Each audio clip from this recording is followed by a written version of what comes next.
Hi everybody, welcome to my video about the sky diary for May 2021. We're getting to that annoying time of year again when we're not getting really dark skies until nearly 10 o'clock, and of course that's going to get worse as we go into the middle of May and into June, when we're going to get astronomical twilight all night, so we're not really going to get properly dark skies, but we do what we can, and here's what to look forward to throughout the month.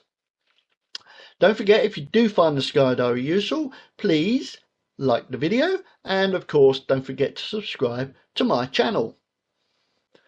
The sky diary itself is available on TeamUp, so as well as this recorded one, there is one you can carry around with you. If you go to star-gazing.co.uk/diary, you can see the diary that's there. There's 3 diaries in total. There's one which is the sky diary, and that's all the things that are going on in the sky that you can get out and have a look at, that I've included in this video.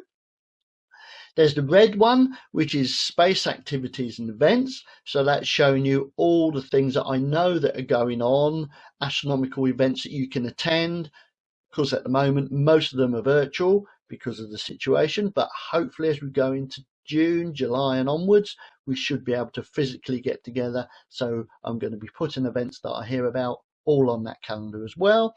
And then the black coloured diary is all about significant dates in space exploration, discoveries, etc, etc. It's gradually being populated as I get time, so a great resource for you to carry about. So don't forget, go to the website star-gazing.co.uk/diary, download the TeamUp app, and you can just carry it around with you. Okay, everyone's welcome to join us at the Virtual Astronomy Club, trying to keep astronomy sociable during these challenging times. It's been going over a year now, would you believe?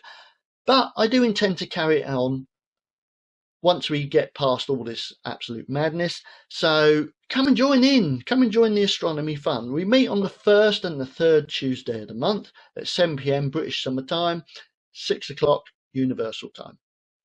And want all details of how to join and what's gone on, and all the links to the videos that I've been able to record of the meetings, virtual-astro-club.com. So come along and join in the astronomy fun.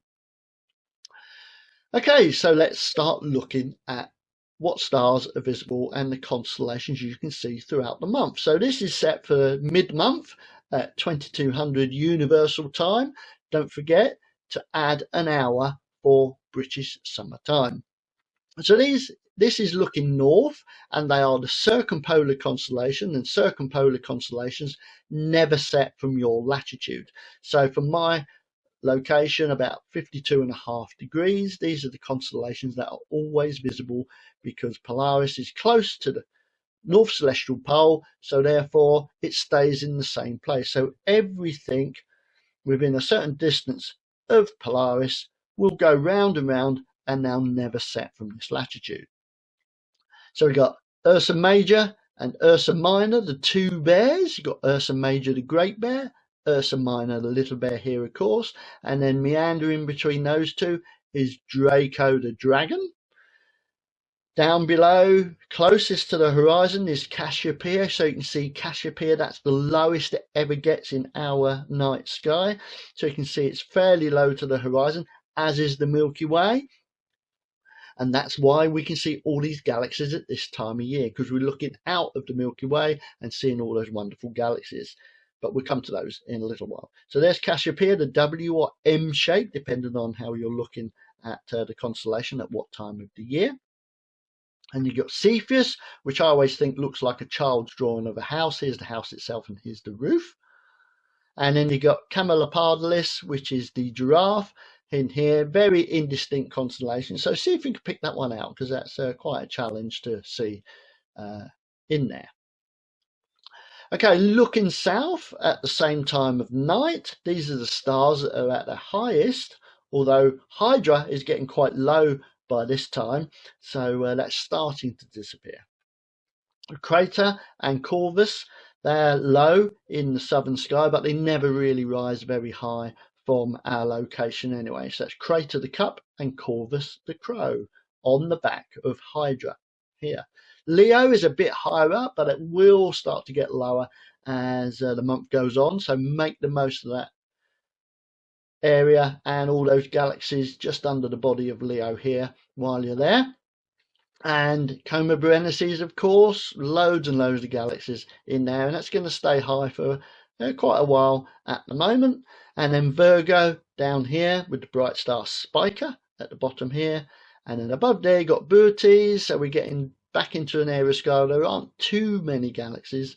And then Corona Borealis, the northern crown next to Boötes, and then you've got Hercules, the hero, over here with the wonderful globular cluster Messier 13 in there. And then coming down, just about to rise, is Ophiuchus, the serpent bearer, and you can see the serpent over here. And then lower in the south, you've got Libra, the scales here, and then Scorpius, the claws of Scorpius, just poking themselves up above the horizon. So if we look towards the west, these are the constellations that are starting to set. We've already discussed a couple of them, but over here we've got Perseus over near the north, and you see just how low that's getting now. Auriga, the charioteer, with its bright star Capella here, the yellow star here. Of course, that never sets for my latitude. It gets very, very low to the northern horizon, but it doesn't actually set. It stays above the horizon all the time. Next door to that, you've got Gemini, and of course, Mars is there as well. And then next door to that, you've got Cancer, the crab, and then Hydra. You saw that on the last chart. And then Leo, you can see, is starting to get a little bit lower, but make the most of it. Okay, so looking east, these are the constellations that are starting to come up. So these are going to get better over the next few weeks and months. So you've got Ursa Major, which is virtually overhead at the moment. And Ursa Minor here, and Draco, as I said, meanders between the two and comes down to this asterism called the Lozenge here, the head of the dragon just here. And that leads us on to Hercules, which we mentioned just now, and then Corona Borealis, Boötes, and then Ophiuchus down here. And then, of course, coming up are the summer constellation of Lyra and Cygnus the Swan. So that will bring the Milky Way with it. So we'll have lots of exploring along the Milky Way, the clusters and the nebula that are just going to start coming for the summer and autumn skies. So let's discuss what's happening with the planets. We've got Mercury is going to be visible. It reaches eastern elongation on the 17th of May. As it's an eastern elongation, it will be visible in the western sky after sunset. And so it will be visible mid-month in the northwestern evening sky after the sun has set. Venus moves into the western evening sky after sunset as well. Superior conjunction was March the 26th, so it's on the other side of the sun. It's gradually moving away from the sun, so it will become visible in the evening sky after sunset. So it may be spotted from around about mid-month, similar to Mercury. But eastern elongation, the furthest it gets from the sun, won't be until October the 29th. So it's going to take a long time to come around and get to that furthest point from the sun. Mars is still visible in the evening sky. It's in Gemini, but it's getting lower and lower each evening. It's close to the open cluster Messier 35 at the beginning of May, but it is moving away, but it is getting lower and lower as the month progresses. Jupiter and Saturn are both low in the morning southeastern sky, so they are quite difficult to spot. They're quite low down, but I'll show you how to find those in a little while. Uranus is lost in the morning twilight, so we're not really going to see that. It's too close to the sun to be seen. Neptune is a little bit further out, but it is still difficult to see in the twilight because of the angle of the ecliptic at this time of year in the morning sky. So let's save those for later in the year. Okay, another solar system object we're going to talk about is Vesta. It's 2 months past opposition. It's visible in the southern sky for most of the night into the early hours, and it's moving through the body of Leo. So here's Leo here. Its magnitude around about 7th magnitude. So here's Leo, here's Regulus, so this is the sickle of Leo just here. It's still fairly bright, but it's not visible to the naked eye, so you won't be able to see it to the naked eye. You will need a binoculars or a small telescope or a larger telescope to be able to see it as a stellar-like point moving slowly through Leo. So the challenge is to go out and take a picture of Leo and then take a picture the day after or a couple of days after and see which one of the stars has moved, and that will be Vesta. And the position here is shown at 2-day intervals. So here's the position on the 1st of May, and here's the position of Vesta on the 31st of May. So you can see it starts the month right slap bang in the middle of the body of Leo. Here's the body of Leo. And then it moves away, and by the end of the month it just emerges out the other side of the body of Leo. So it's a fairly easy area for you to find, so get out there and see if you can find this remote minor planet. Okay, so 1st of May, the evening western sky is probably the best time to see Mars because it's still going to be fairly high above the horizon at the beginning of the month, and it's moving away from the open cluster Messier 35 in Gemini. So here's Gemini here. So you've got Perseus over here just to get your bearings. Taurus is nearly set. Orion, we can only really just see Betelgeuse over here and the club above the horizon at this time of night. Auriga with the bright star Capella is there, and here's Gemini, and then of course Mars is here just by the foot of Gemini. So let's have a look at that in a little bit of closer detail. So here's Mars on the 1st of May, and here's the open cluster Messier 35. So do get out and see if you can take an image of Mars very close to Messier 35, and there is a smaller cluster here which I think is NGC 2158 just off from Messier 35. It's a cluster about the same size as Messier 35, but it's about double the distance, so it looks smaller. Okay, so see if you can catch the cluster and Mars in the same field of view and get an image, be even nicer. On the 3rd of May, you've got the last quarter moon, so this is where the moon's going to be out of our sky, or starting to get out of our sky, especially in the evening. So it's going to be great for the next couple of weeks after that happens for people who like the deep sky objects and want to get out there and take some wonderful images of those, because they're much fainter and they're swamped by the moonlight. On the 3rd of May, Moon is passing south of Saturn, so you can see on the early hours of the morning at 3:36 universal time. Don't forget to add an hour to that for British summertime. So here's Sagittarius over here, Capricornus, and here's Saturn in Capricornus. Here's Aquarius, and here's Jupiter. Of course, you can't miss Jupiter and Saturn. They are fairly low down in the morning sky, so you do need a fairly good horizon to be able to spot those. But once the daylight comes, the moon will pass Saturn. So if you get up on the next morning, this is what you're going to see. The moon will have passed below Saturn, and you can see it's moved over a little bit over here. So that's on the 4th of May. The next morning, of course, we're going to leave that a little bit later, so the moon's a little bit higher. Otherwise, it would have been behind the tree and a bit too low.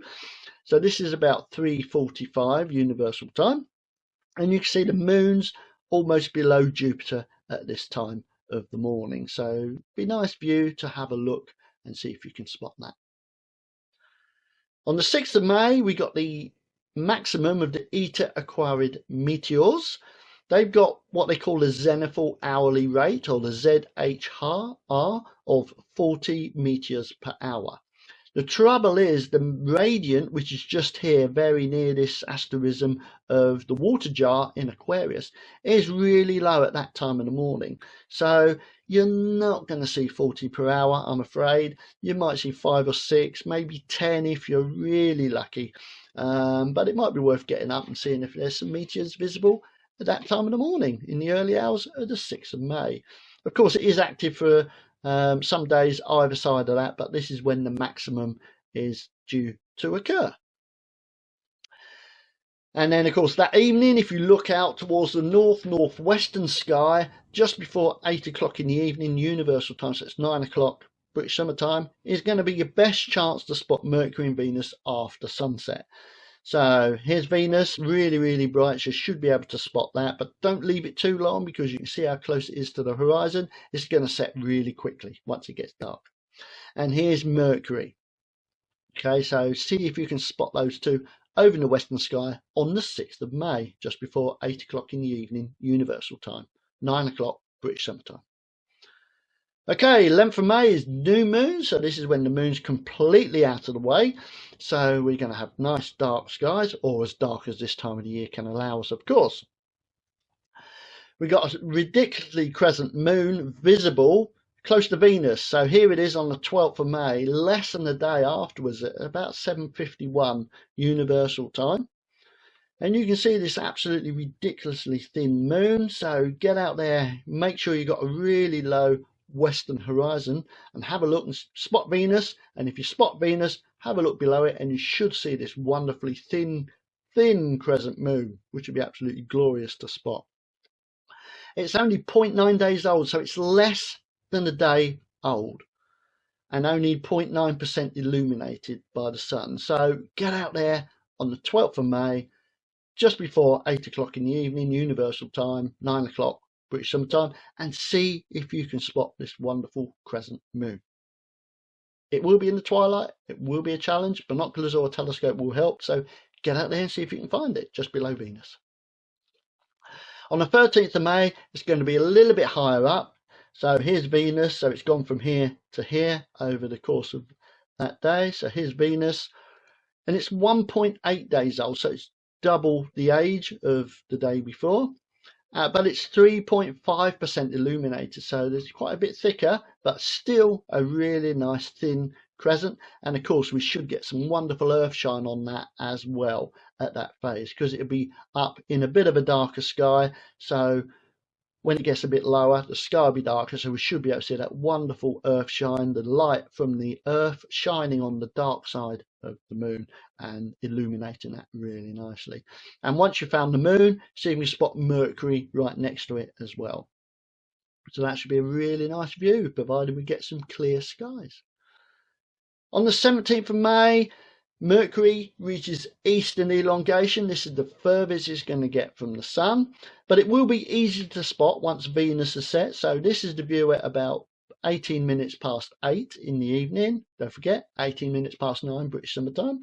There's Venus and there's Mercury, but Mercury will be a challenge to see, so you probably will need binoculars or a small telescope to spot Mercury as a tiny star-like point in the twilight, but leave it a little bit longer. So get out there about 8:45 in the evening. Venus will have set, the sky will be a bit darker. So as you can see, there's some stars starting to appear in the western sky, and there will be Mercury hanging over the horizon. So that's a great opportunity. Get out there and have a look and see if you can see Mercury with the naked eye. Okay, 17th of May, in the late evening western sky, about 11 o'clock, the moon passes north of Messier 44, which is the Beehive cluster, or Praesepe. So here's the moon, and here's the cluster. So we've got Auriga over here, Gemini, we've got Castor, and Pollux, the two brightest stars in Gemini. And of course, we've got Mars, which is just about to set now. Leo is over here, so this is the sickle of Leo. And this is the bright star Regulus, and here's Messier 44 in the constellation of Cancer. So see if we can spot that. Unfortunately, when the moon's closest to the cluster, it's going to be below the horizon, so we're not going to be able to see that. So by the next evening, when we get out there on the 18th and we can see the moon, you can see it's a lot further away from the cluster than it was when we saw it the night before.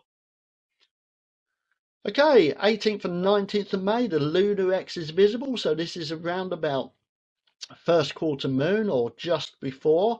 So this is where the moon will be, and this is Messier 44. And the Lunar X is a clear obscure effect. And the best time to see this is around about midnight, but it's an hour or so either side of midnight. You should be able to see the feature, and this is caused by the sunlight and the shadows creating these shapes that we recognize on the surface of the moon. And if you want more details about the about the times of these, go to Mary McIntyre's astronomy blog. Down here, the address is down here, and she's got all the times for the Lunar X and V timings on her blog. So the best time is from 10:30, 11 o'clock that evening up until about 1, 2 o'clock in the morning. And the Lunar X is caused by the sunlight hitting the edges of the craters Blancanus, Lacaille and Purbeck. And here it is here. So this is the Lunar X. So this is at sunrise. And again, the effect only lasts for two or 3 hours maximum as the sun's rising. And there's Purbeck, there's Lacaille, and there's Blancanus craters showing quite nicely there. Of course, around the same time, the Lunar X is visible, which again is the same sort of a clair obscure effect. And this is in the southern part of Mare Vaporum, close to Rima Hyginus. So here's Rima Hyginus here. And you can see some of the craters, Triseneca, Agrippa, Godin, and Rhyticus. And then here's the Lunar V showing really, really nicely here. Of course, again, just like the Lunar X, it doesn't last for very long. So get out there and have a look, see if you can see it. 19th of May, of course, because the Lunar X and V are visible, that is the day when the first quarter moon occurs. So the moon's going to start interfering with deep sky observing from that point on in the month. 19th of May, the moon passes north of Regulus in Leo. So here's Cancer just down here. You remember it passed Messier 44 just over here. So this is Leo. This is Regulus, and of course this is a sickle of Leo over here as well, this backward question mark. And the moon is just above Regulus at that time of night on the 19th of May, around the time of the Lunar X and V. 23rd of May, the moon's moved on a little bit. So here's Crater the Cup, Corvus the Crow, Libra the Scales, and of course Virgo. So the moon is just to the left of Spica and approaching full. So it's going to be getting quite bright in the sky. You should be able to see some nice features along there. But of course, as it approaches full, they're going to get less and less. And you're not going to get those lovely shadows that give that feeling of depth to the lunar features. So full moon is on the 26th of May, so that's when there's no shadows, sunlight falling directly onto the face of the moon. There is a total lunar eclipse that particular day, but it's not visible from the UK, so I'm not going to cover that. Okay, the other feature to see around about the same time is Mare Orientali, which is this fantastic impact scar on the surface of the moon. This is taken from Luke Jerram's Museum of the Moon, which if you haven't seen that, you've got to go and see it. It's absolutely fantastic. You can walk around the moon and take pictures of all the surface of the moon.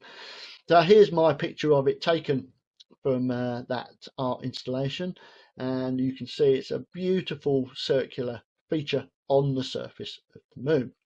And so here's an image I took of it a year or so ago, and you can see this dark feature running all the way down here is this particular feature here, and this one here is this one here, and this is Grimaldi, one of the craters on the near side of the moon towards the limb, and you can see this is this feature here, and this little crater here is this one here.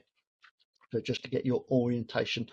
And of course that changes. At sometimes we get a favourable libration because the moon wobbles slightly, and we can see around the limb of the moon just a little bit depending on that wobble. So you can see in this image I took, you can see that it's presented a little bit further in, and we can see a little bit more into the impact scar here. And then here's another one, not quite as well presented, but this is a much sharper image, so the imaging conditions were much better on that particular evening. And the best time to see that is on the 26th of May. Again, it's when it's at full moon, so it's visible all night. The moon rises as the sun sets and then sets as the sun rises, so it's visible the whole night. So get out there and have a look and see when Mare Orientali is presented really nicely towards us. There are a few more opportunities this year, but they're not quite as good as the one later in the year. There's the 3rd of September, the 2nd of October, the 29th of October, the 27th of November, but the best one of the year when it's going to be presented really, really nicely to us is the 23rd of December. But you're going to have to get up in the morning to have a look at that. But that's when it's going to be presented towards us much better than the rest. So I might even set my alarm for that one. Let's see. Okay, getting towards the end of the month now, 27th of May in the southern sky. The moon by this time virtually just after full. It's north of Antares in Scorpio, so Virgo is over here. Here's Libra, Ophiuchus, the serpent bearer. Got Sagittarius over here. This is teapot, so you can see this is the body of the pot, this is the handle, that's the lid, and this is the spout with the Milky Way steam coming out of it. Here's the claws of Scorpius, the scorpion, and Antares, the bright red giant star with the moon just above it. Right, last day of the month, in the southern sky, we've got the moon passing south of Saturn in Capricorn, so you can see it here. There's Sagittarius, Aquarius, and Capricornus, and of course we've got Jupiter and Saturn, both there as well, with the moon just underneath. And of course, as we go into June, it will pass below Jupiter as well. And the last thing to mention is Comet Leonard. This is the path of the comet during January to November, shown at 10-day intervals. I'm not going to show too much about this because I've talked about this in another video, so have a look at that one on YouTube. There's Bootes, Canis Venatici, and Ursa Major. Here's the bright star, the pointer stars, Dubhe and Merak. So here's where the comet has been: January, February, March, April. So here's where it is at the beginning of May, and here's where it is at the beginning of June. And then as it gets brighter, it's going to come down into that part of the sky and hopefully get brighter and give us a nice display. Who knows? But this month it passes between Dubhe and Merak mid-month, so just here. So let's have a look at it in a bit more detail, and you can see here's Dubhe, here's Merak, and you can see the path of the comet throughout the month. So here's the position of it on the 1st of May, and here it is completely between the two pointers of the plough on the 15th of May. And then on the 30th of May, it's down here and hopefully brightening. I did try and take a picture of it the other night, but after I'd taken the picture and plate solved exactly where it was, I was pointed in the wrong direction. And the reason being was because the Android emulator that I used to control the ASI Air was 6 hours out of time because it had the wrong time zone setting for Mexico, bizarrely. But there you go. So I missed the comet, but as soon as we get a good clear sky, I'll get out there and give it another go. It is quite faint. It's about 16th or 17th magnitude at the moment. So it is a challenge, but it's a challenge I'm willing to take up because I want to start taking images of this comet to see how it develops throughout the year. Okay, that's the end of the events for the month. So don't forget the Virtual Astronomy Club, keeping astronomy sociable, on the 1st and the 3rd Tuesdays of the month at 7 o'clock BST, 6 o'clock PM Universal Time, and that's virtual-astro-club.com. Everyone's welcome, so come on and join us. And don't forget, if you found this Sky Diary useful, don't forget to like the video and subscribe to my YouTube channel. Thank you very much. See you again, folks.